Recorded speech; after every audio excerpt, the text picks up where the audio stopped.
राधे दोस्तों, आज मैं आपसे एक ऐसा विचार साझा करना चाहता हूँ जो शायद थोड़ा अलग लगे, लेकिन अगर हम सच्चाई से सोचें, गहराई से सोचें तो ये भारत के भविष्य के लिए सबसे ज़रूरी विचारों में से एक हो सकता है। न सरनेम, न धर्म, सिर्फ इंसानियत, नए भारत का सपना। कल्पना कीजिए एक ऐसे भारत की जहाँ कोई किसी का कोई सरनेम ना हो, ना कोई तिवारी, ना त्रिपाठी, न यादव, न ठाकुर, न ही किसी की पहचान उसके धर्म से हो, न हिंदू, न मुस्लिम, न सिख, न ईसाई, न बौद्ध, न जैन। भारत का केवल एक ही धर्म हो, मानवता। सुनने में तो ये सपना लग सकता है, लेकिन अगर हम गहराई से सोचें तो ये हम सपना हमारे संविधान की आत्मा से जुड़ा हुआ है, क्योंकि संविधान हमें समानता, स्वतंत्रता और भाईचारे का संदेश देता है। अब सवाल यह है कि यह है ऐसा सपना ज़रूरी क्यों है। पहला कारण है सरनेम और जाति। हमारे समाज में सरनेम अक्सर केवल एक नाम नहीं होता, वह एक पहचान बन जाता है जो ये बताता है कि व्यक्ति किस जाति से आता है, और यही से शुरू होती है ऊंच नीच की सोच। यहीं से जन्म लेता है भेदभाव, कभी सामाजिक दूरी, कभी अवसरों से वंचित करना, कभी नफरत। दूसरा कारण है धर्म की राजनीति। धर्म मूल रूप से आध्यात्मिक और नैतिक मार्गदर्शन का विषय है, लेकिन जब धर्म राजनीति का हथियार बन जाता है तो इंसान इंसान से दूर होने लगता है। लोग समुदायों में बँट जाते हैं, वोट बनते हैं, तनाव पैदा होते हैं और कभी-कभी दंगे भी हो जाते हैं। और इन सब के बीच सबसे बड़ी हार होती है इंसानियत की। तीसरा कारण है योग्यता का दब जाना। जब किसी व्यक्ति को उसके काम, उसके ज्ञान और उसकी मेहनत से नहीं बल्कि उसके नाम और पहचान से आंका जाता है तो समाज अपनी ही प्रतिभा को खो देता है। अब सवाल है, अगर हम सच में मानवता को राष्ट्र का सबसे बड़ा मूल्य बनाना चाहते हैं तो ये कैसे संभव है। पहला कदम पहचान की नई सोच। हम सबसे पहले क्या करें, हम भारतीय हैं, यही हमारी पहली पहचान होनी चाहिए। हमारे अधिकार भी समान हो, हमारे कर्तव्य भी समान हो। दूसरा कदम है शिक्षा में क्रांति। स्कूलों और कॉलेजों में केवल किताबें पढ़ाने से समाज नहीं बदलता, वहाँ यह भी सिखाया जाना चाहिए कि जाति या धर्म के आधार पर किसी को श्रेष्ठ या हीन ही समझना गलत है। बच्चों को सिखाया जाए करुणा क्या है, सह अस्तित्व क्या है और इंसानियत क्या है। तीसरा कदम है सरनेम को वैकल्पिक बनाना। कई देशों में सरकारी दस्तावेजों में केवल नाम और नागरिक पहचान संख्या पर्याप्त होती है। अगर भारत में भी सरनेम अनिवार्य न हो तो धीरे धीरे जातिगत पहचान की दीवारें कमज़ोर हो सकती हैं। चौथा कदम है धर्म को निजी दायरे में रखना। आस्था हर व्यक्ति का व्यक्तिगत अधिकार है। कोई मंदिर जाए, कोई मस्जिद जाए, कोई गुरुद्वारा या चर्च जाए, यह उसका निजी निर्णय है, लेकिन कानून या नीतियाँ हमेशा समानता और संविधान के आधार पर होने चाहिए। पाँचवा कदम है नेतृत्व का उदाहरण।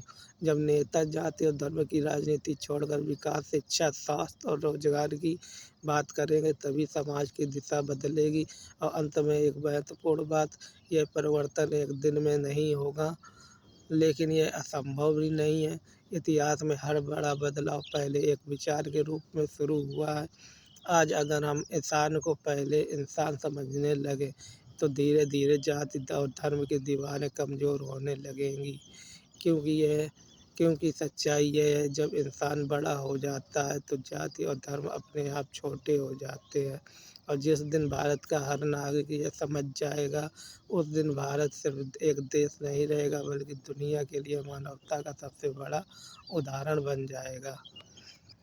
जाति और धर्म से ऊपर भारतीय और मानवता। आज भारत के सामने सबसे बड़ी चुनौतियों में से एक है लोगों का जाति और धर्म के आधार पर बँट जाना।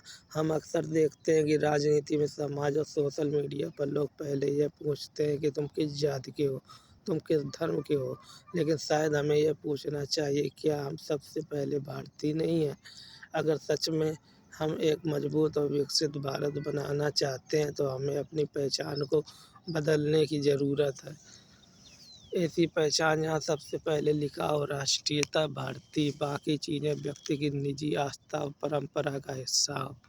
अगर हर व्यक्ति को अपने धर्म को मानने की पूरी आज़ादी होनी चाहिए। कोई मंदिर जाए, मस्जिद जाए, गुरुद्वारा जाए या चर्च, ये उसका व्यक्तिगत अधिकार है, लेकिन धर्म और जाति समाज को बांटने का माध्यम नहीं बनने चाहिए। क्योंकि सच्चाई ये है, जब हम साथ पढ़ते हैं, साथ हॉस्टल में रहते हैं, साथ कंपनी में काम करते हैं या किसी होटल में खाना खाते हैं, तब हम किसी से उसका जाति या धर्म नहीं पूछते। क्या कोई डॉक्टर इलाज करने से पहले मरीज की जात पूछता है? क्या कोई शिक्षक पढ़ाने से पहले छात्र का धर्म पूछता है? क्या कोई होटल में खाना खाते समय रसोई में काम करने वाले कर्मचारी की जात पूछता है? और एक कठोर सवाल भी हमें खुद से पूछना चाहिए कि क्या कोई अपराध करने से पहले जाति या धर्म देखता है? सच्चाई ये है कि अच्छाई और बुराई का संबंध जाति या धर्म से नहीं होता, बल्कि व्यक्ति के चरित्र और संस्कार से होता है। समय बदल रहा है, पहले समाज में जाति और छुआछूत की सोच ज़्यादा मजबूत थी, लेकिन आज की नई पीढ़ी धीरे धीरे इन दीवारों को तोड़ रही है। अब सवाल ये है, जब बदलाव शुरू हो चुका है तो क्यों ना हम मिलकर इन भेदभावों को पूरी तरह ख़त्म कर दें। लेकिन यह काम केवल गुस्से या बल से नहीं होगा। इसके लिए 4 चीज़ें ज़रूरी है। पहली शिक्षा, दूसरा है कानूनी की सख्ती, तीसरा है सामाजिक जागरूकता, चौथा है राजनीतिक में स्वच्छ सोच, इंटरकास्ट और इंटर रिलीजन सद्भाव। जब लोग एक दूसरे के साथ मिलकर जीना, काम करना, सम्मान देना सीखते हैं, तब समाज मजबूत बनता है। याद रखिए, भारत की सबसे बड़ी ताकत उसकी विविधता है, लेकिन विविधता का मतलब विभाजन नहीं होता। इसका मतलब अलग अलग पहचान के बावजूद एक साथ आगे बढ़ना है। इसलिए हमें एक ऐसे भारत बनाना है जहाँ पहचान का सबसे बड़ा शब्द हो भारतीय और सबसे बड़ा धर्म हो मानवता। जब यह सोच समाज में मजबूत होगी, तब नफरत की जगह सम्मान और भाईचारा ले लेगा और वही भारत दुनिया के सामने एक सच्चा उदाहरण बन सकेगा।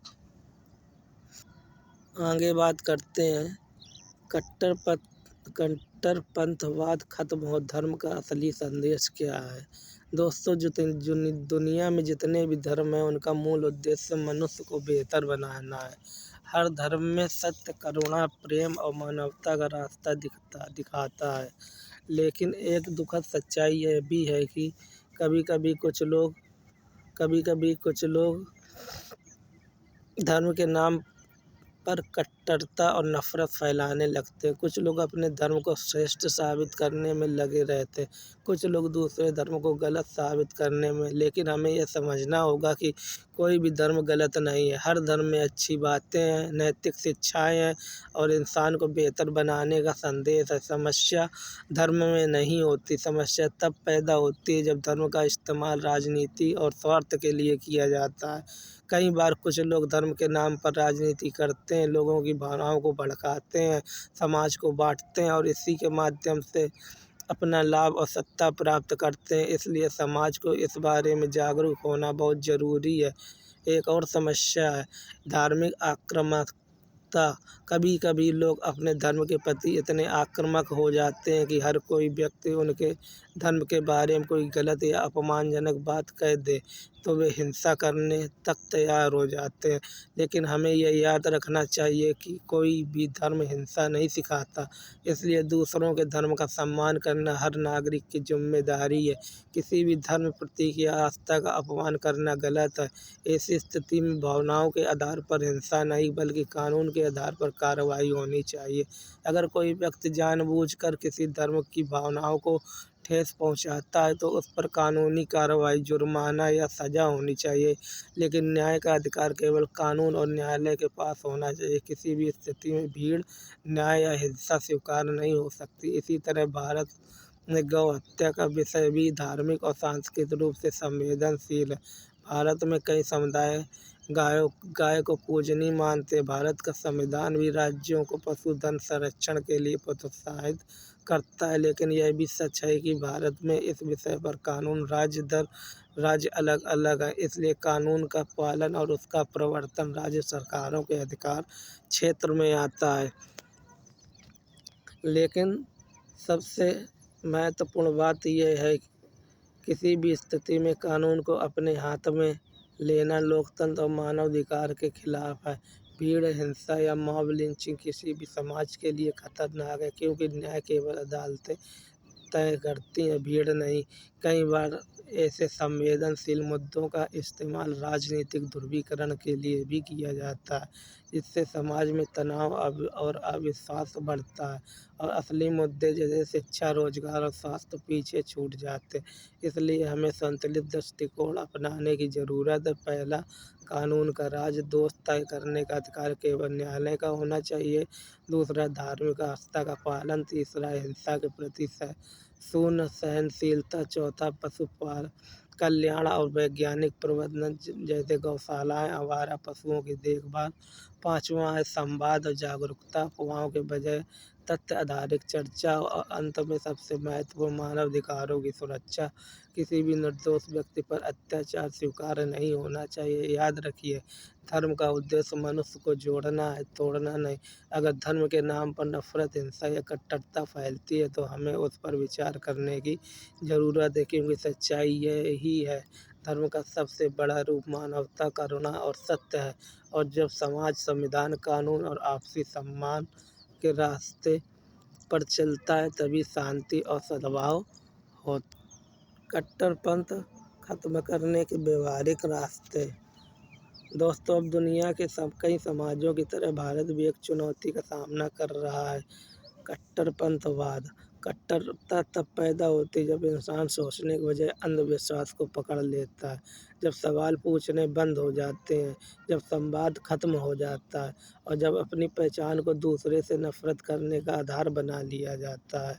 लेकिन एक महत्वपूर्ण बात समझनी चाहिए, कट्टरपंथवाद को केवल बल से खत्म नहीं किया जा सकता। इसके लिए समाज, शिक्षा, कानून और संवाद सबको मिलकर काम करना होगा। सबसे पहला, सबसे बड़ा हथियार है शिक्षा। ऐसी शिक्षा जो केवल डिग्री ना दे।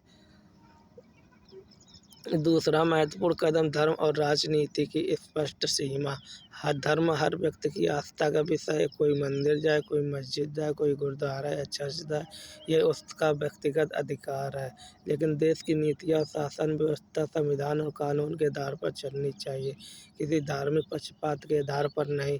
तीसरा कदम है कानून का सम्मान और सख्त पालन। जो भी व्यक्ति जाति, धर्म, समुदाय के नाम पर नफरत फैलाने की कोशिश करे, उसके खिलाफ तुरंत और निष्पक्ष कार्रवाई होनी चाहिए। कानून के सामने सभी समान हो, किसी जाति या धर्म के लिए अलग अलग नियम नहीं होने चाहिए। चौथा कदम है संवाद और सामाजिक मेलजोल। अक्सर नफरत, अज्ञानता और दूरी से पैदा होती है। जब लोग एक दूसरे को समझते हैं और जब अलग अलग समुदाय के लोग साथ बैठते हैं, साथ काम करते हैं, तो गलतफहमियाँ कम हो जाती है। सांस्कृतिक आदान प्रदान और सामाजिक संवाद समाज को तो जोड़ने का सबसे मजबूत तरीका है। पाँचवा महत्व, युवाओं का अवसर। जब युवाओं के पास रोजगार, कौशल और भविष्य की उम्मीद नहीं होती तो हताशा और गुस्सा बढ़ता है, और यही स्थिति कट्टरता के लिए जमीन तैयार करती है। इसलिए शिक्षा, कौशल विकास और रोजगार कट्टरता के खिलाफ सबसे मजबूत ढाल है।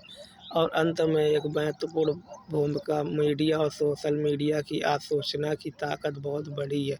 अगर मीडिया और सोशल मीडिया फेक न्यूज़, अफवाह और नफरत को बढ़ावा देंगे तो समाज में विभाजन बढ़ेगा। लेकिन अगर वही माध्यम सत्य, संवाद, समाधान को आगे लाए तो समाज में विश्वास और समझ बढ़ सकती है। इसलिए पत्रकारों, कंटेंट क्रिएटर्स और नागरिकों की जिम्मेदारी है कि वे जानकारी को जांचें, समझें और जिम्मेदारी से साझा करें। अंत में बस एक बात, कट्टरपंथवाद का समाधान नफरत से नहीं, समझ, शिक्षा और संवाद से निकलता है।